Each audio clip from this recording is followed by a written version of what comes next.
Ang polygraph examination po kasi is an investigative tool.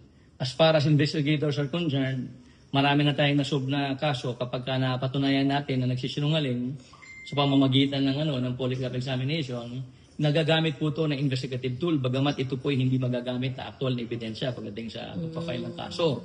Kanina binabanggit ko na in the event that the investigators are not yet convinced on the statements being offered by a witness, malamang pwedeng maipatawag para may request for polygraph examination.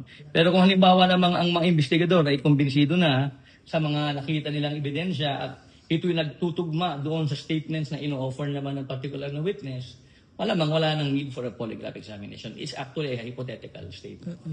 Nasaan na po ba yung driver? Nasa custody ba Hindi ko po alam kung nasaan siya ngayon kasi hindi naman po siya under custody ng NBI.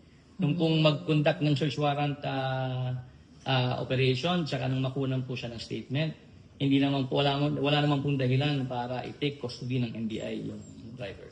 Chief, with your parallel investigation leading to suicide po? Well, I would like to respect the findings of the PNP insofar as their conclusion that it's suicide.